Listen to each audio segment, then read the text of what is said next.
Hello everyone, welcome to my channel economics and statistic. So पिछली video में हमने discuss किया था एसी के बारे में, यानी कि एवरेज कॉस्ट के बारे में। इस वीडियो में हम डिस्कस करेंगे एमसी के बारे में। जैसे कि हम प्रोडक्शन फंक्शन के अंदर चैप्टर में हमने पढ़ा, सिमिलर ही हम इस चैप्टर में निकालेंगे। एमपी जैसे निकाला करते थे हम T P A of N minus T P of N minus one, उसी तरीके से हम एमसी निकालेंगे। एम सी ऑफ एन मतलब कि किसी भी, अगर मान लो सेकंड वाली उसका मैं निकाल रहा हूँ एम सी, तो टी सी ऑफ सेकंड जो भी होएगा माइनस जितना फर्स्ट वाले उस पर टी सी होगा। तो इस तरीके से हम क्या निकाल सकते हैं, अपना एम सी निकाल सकते हैं।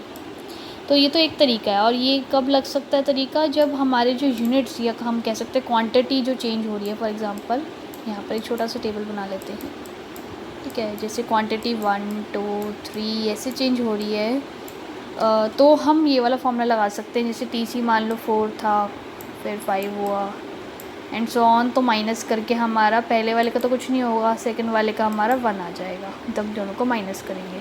बट फॉर एग्जांपल मैं बोल रही हूँ क्वांटिटी चेंज जो है वो मेरा 1 से नहीं हो रहा, वो मेरा अलग अलग नंबर से हो रहा है। जैसे 1 के बाद 2, फिर 2 के बाद 3, सॉरी ये तो वही हो गया। 2 के बाद हम फॉर एग्ज़ाम्पल 4 ले लेते हैं या 5 ले लेते हैं, फिर 10 हो गया और फिर टीसी चेंज हो रहा है।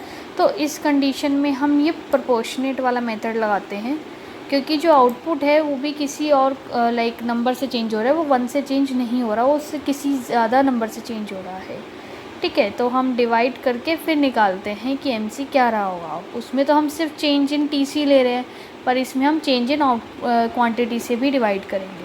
अगर हम हमेशा यही अप्लाई करेंगे तब भी सेम ही बात है, क्योंकि अगर चेंज इन क्वांटिटी 1 है तो वो सेम ही रहेगा, राइट। तो हम एक ही फॉर्मूला याद रखेंगे, हम ये वाला फॉर्मूला याद रखेंगे, यानी change in T C upon change in quantity, क्योंकि एक ही बात है, ठीक है। अब M C is not affected by fixed cost. M C का फिक्स्ड कॉस्ट से कोई लेना देना है ही नहीं, क्योंकि वो तो टी सी को देख रहा है ना, और टी सी को फिक्स कॉस्ट से कोई लेना देना ही नहीं है। टीसी का लेना देना किससे होता है, वेरिएबल से। क्योंकि टीसी का जो फॉर्मूला होता है, टीसी को हम लिखते हैं T F C plus T V C, ठीक है, हम ऐसे लिखते हैं। तो अब जहाँ हम पीछे बात करी थी हमने वीडियोस में, तो टीसी पर टीएफसी का कोई भी इफ़ेक्ट नहीं होता है। सिर्फ वो किस चीज़ से इफ़ेक्ट होता है, टीवीसी से, ठीक है। वो सिर्फ टीवीसी से इफ़ेक्ट होता है। तो इसी को मैथमेटिकली उन्होंने एक्सप्लेन करते हुए बताया है। क्या करा उन्होंने, जैसे एमसी की हमने जी अभी एक फॉर्मूला पढ़ा था, TC of N minus TC of N minus one. अब टीसी की वैल्यू हमें पता है, मतलब टीसी को कैसे कैलकुलेट करते हैं, फिक्स्ड कॉस्ट और वेरिएबल कॉस्ट को प्लस करके। अब इसको उन्होंने पुट कर दिया। जैसे मान लो, थोड़ा जूम करके फिर मैं लिखती हूँ, जैसे कि टी सी ऑफ एन है हमारा, तो इसको मैं कैसे लिख सकती हूँ, जब मुझे टोटल बताना है। T C T F C of N plus T F T V C, sorry F तो हमने ले लिया है, टी वी सी हो जाएगा वो, T V C of N, ठीक है। अगर मुझे टी सी ऑफ एन निकालना है तो मैं इन दोनों को प्लस करूँगी, एन वाली टर्म्स को। सिमिलरली जब मैं n प्लस वन के लिए निकालना है तो मैं n प्लस वन वाली वैल्यूज़ ऐड करूँगी, ठीक है। तो उसी चीज़ को उन्होंने यहाँ पर दिखाया है, सॉरी, इसी चीज़ को उन्होंने यहाँ पर दिखाया है ये, ठीक है। अब इन्होंने जैसे पुट करी वैल्यूज़, पुट करने के बाद हमारा जैसे बीच में माइनस है, ये माइनस ये मत सोचना इसका है, टी सी ऑफ एन का नहीं है माइनस, माइनस तो एम सी वाले का ना, क्योंकि एम सी वाले में पुट कर रहे हैं, तो पुट कर देंगे हम। फिर कैलकुलेशन में हम देखेंगे तो हमें पता चलेगा T C of N minus T C of N minus one, और टी एफ सी फिक्स्ड का और वेरिएबल का। अब फिक्स्ड तो सेम ही रहेगी ना, फिक्स्ड तो सेम ही रहेगी, फिक्स्ड का तो कोई फ़र्क ही नहीं पड़ेगा। अगर फिक्स्ड कॉस्ट ऑफ, मान लो कि मैं यहाँ पर एक ले लेते हैं हम एग्ज़ाम्पल, क्यू ले ही रखा है यहाँ पर, इससे ले लेते हैं हम। जैसे आउटपुट्स दिए हुए हैं, टीवीसी दिया हुआ है, टीएफसी दिया हुआ है, अब मुझे मान लो कि मेरे को सेकंड वाले का निकालना है कि इसका MC क्या होगा। तो इसका MC निकालने के लिए क्या करेंगे, दोनों TFC को माइनस कर लेंगे। दोनों के TFC को माइनस करूँगी 0 ही आएगा। किसी भी पॉइंट पे TFC को माइनस करूँगी तो वो 0 ही आएगा। तो यानी कि अगर मुझे ये पता लगाना है कि मेरा MC कितना होगा तो फ़र्क किस चीज़ से पड़ रहा है, TVC से। तो मैं डायरेक्ट TVC भी लिख सकती हूँ, यानी कि मेरा फॉर्मूला जो MC का है TC of n minus TC of n-1, इसको मैं कैसे भी लिख सकती हूँ TVC of n minus TVC of n-1, क्योंकि MC को जो फ़र्क पड़ रहा है वेरिएबल की वजह से पड़ रहा है, फिक्स का कोई लेना देना है ही नहीं। जब हम कैलकुलेशन भी करते हैं तो हम अगर TVC को ही सिर्फ माइनस करेंगे तो हमें सेम ही वैल्यूज़ मिलेगी, क्योंकि TC पर भी तो उसी चीज़ का फ़र्क पड़ रहा है ना। जो डिफरेंस आ रहा है TC में वो इसकी वजह से ही तो आ रहा है, इसीलिए हम डायरेक्ट TVC से भी माइनस कर सकते हैं, जैसे इन्होंने यहाँ करके दिखाया कि चाहे TC से माइनस करो TC को, चाहे TVC को TVC से माइनस करो, आंसर हमारा सेम ही आना है, क्योंकि फ़र्क वेरिएबल की वजह से पड़ता है, फिक्स की वजह से नहीं पड़ता। मार्जिनल का जो मार्जिनल कॉस्ट का भी यू शेप में होता है। पहले ये थोड़ा डिक्लाइन जाएगा, एक मिनिमम पॉइंट पे पहुंचने के बाद ये इंक्रीज़ होना शुरू हो जाएगा। इनिशियली जो है वो वेरिएबल जो हम फिक्स फैक्टर के साथ लगा रहे हैं वो थोड़ा इंक्रीजिंग रिटर्न देते हैं। हमने पढ़ा कि जैसे जब भी हम पहले जो हमारा फ्रेज़ होता है वो इंक्रीजिंग रिटर्न देता है हमारा, तो इंक्रीजिंग रिटर्न देता है जिसकी वजह से MC डाउन चला जाता है। फिर उसके बाद हम ऐड करते जाते हैं वेरिएबल को, तो ये हमें डिमिनिशिंग रिटर्न देने लग जाता है, तो इसकी वजह से MC इंक्रीज़ होना शुरू हो जाता है। और उसके बाद MC फॉल होता है टू इट्स मतलब मिनिमम तक, और उसके बाद बढ़ जाता है।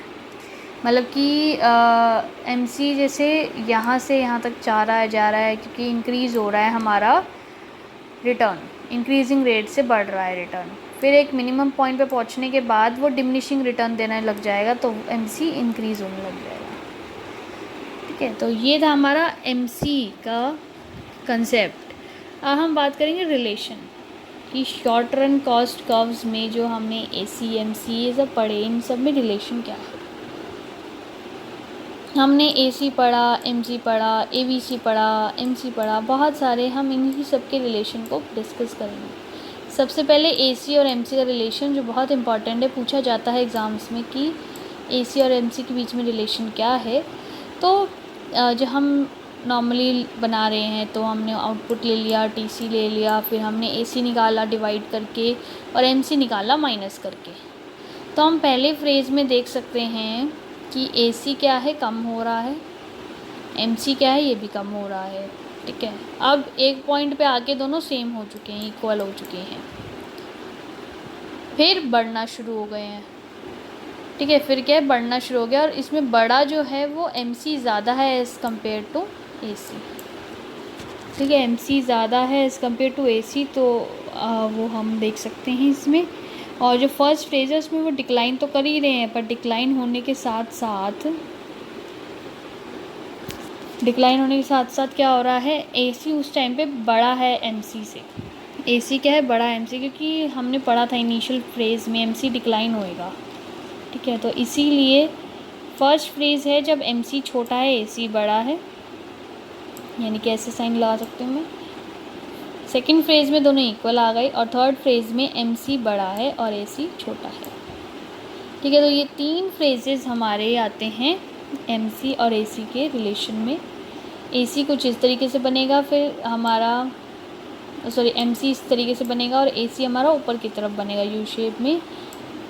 ये जो है हमारा इंटरसेक्शन पॉइंट है, और इसे ही हम मिनिमम पॉइंट कहते हैं। किसका मिनिमम है, AC का, क्योंकि MC का तो मिनिमम यहाँ आएगा ना। ये किसका मिनिमम है, AC का। ठीक है, जब MC कम है AC से तो AC, जैसे देख सकते हैं हम, MC जब कम है AC से तो AC कम फॉल हो रहा है, इंक्रीजिंग। आउटपुट तो बढ़ ही रहा है ना, पहले तो आउटपुट बढ़ता है 3rd यूनिट तक, यानी यहाँ तक देख सकते हैं हम, यहाँ तक आउटपुट बढ़ रहा है। पर जब MC इक्वल हो गया AC के, यहाँ इक्वल हो गया, तब MC और AC जो है वो इंटरसेक्ट कर देंगे। अब इक्वल है तो इंटरसेक्ट ही करेंगे ना। तो इस पॉइंट पे जो AC है वो कांस्टेंट हो जाएगा और मिनिमम पॉइंट होगा उसका। उसके बाद MC ज़्यादा हो गया, देख रहे हैं हम, MC ज़्यादा हो गया और AC कम हो गया है। तो AC 5 यूनिट के आउटपुट से, लाइक इसमें हम बोल सकते हैं AC राइज हो रहा है। जैसे जैसे आउटपुट हम बढ़ाते जा रहे हैं, आउटपुट तो बढ़ेगा ही, आउटपुट तो बढ़ाते जा रहे हैं, तो AC बढ़ने लग जाएगा अब, जैसे 5 के बाद, जैसे हम कह सकते हैं। उसके बाद दोनों ही राइज़ करेंगे, पर जो MC है इंक्रीज़ ज़्यादा तेज़ी से करेगा एज़ कम्पेयर टू AC। ये ध्यान रखने वाली चीज़ है कि ये इंक्रीज़ ज़्यादा तेज़ी से करता है फास्ट रेट से। दोनों अब इंक्रीज़ तो करेंगे ही करेंगे। जैसे एक तरह से मेनली बात ये होती है, जो अगर हमें डायग्राम पता है तो हम उसे लिख भी सकते हैं। पहले हम देख सकते हैं कि दोनों जो है डिक्रीज़ हो रहे हैं, फिर उसके बाद AC का मिनिमम पॉइंट आ जाता है, कांस्टेंट आ जाता है, जहाँ पर वो दोनों इंटरसेक्ट कर रहे हैं, और उसके बाद फर्दर दोनों बढ़ने शुरू हो जाते हैं। MC बढ़ तो रहा ही है, पर उसके बाद तो बढ़ेगा ही बढ़ेगा, और जो MC बढ़ रहा है वो तेज़ी से बढ़ रहा है एज़ कम्पेयर टू AC। ठीक है, अब AC depends on the nature of MC, कि MC कितना है उसके ऊपर डिपेंडेंट है कि AC क्या होएगा। जैसे अगर हम AC और MC के अंदर बात करें, MC है जिसकी वजह से AC में चेंज आ रहा है, कोई और तरीका नहीं है, क्योंकि इसलिए जो MC फॉल होता है वो AC को भी नीचे खींच लेता है, और जब MC बढ़ता है तो AC को भी ऊपर खींच लेता है। यानी कि ये बोल रहा है कि तू मेरे साथ साथ चल, MC जो है दिखा रहा है उसे रास्ता, और AC उसको पीछे पीछे फॉलो कर रहा है। और जैसे MC का नीचे की तरफ जाता है तो AC का वो नीचे की तरफ घूम जाता है। जब MC AC के ऊपर जब होता है तो वो AC को भी ऊपर खींच लेता है। ऐसी ही जब MC और AC इक्वल होते हैं तो MC इंटरसेक्ट कर देता है AC को। वो जो चीज़ हम यहाँ देख रहे हैं वही सेम है, बस ये है कि MC के ऊपर डिपेंडेंसी है। MC AC को खींच रहा है बार बार ऊपर या नीचे, AC नहीं कर रहा। अब बोल रहे कि AC फॉल हो सकता है जब MC बढ़ रहा है, तो ये तो है ट्रू, क्योंकि यहाँ देख सकते हैं हम इस पॉइंट में MC बढ़ रहा है पर AC अभी भी कम ही हो रहा है, तो वो वाला पॉइंट यहीं लिखेंगे, yes AC can fall when MC is rising, मतलब उसी चीज़ को कंसिडरेशन देते हुए ये पॉसिबल जब भी हो सकता है जब MC कम है AC से, मतलब कि जो इंक्रीज़ हो भी रहा है तो वो कम है AC से, तभी पॉसिबिलिटी है। जब वो बढ़ जाएगा तो पॉसिबिलिटी है ही नहीं इस चीज़ की।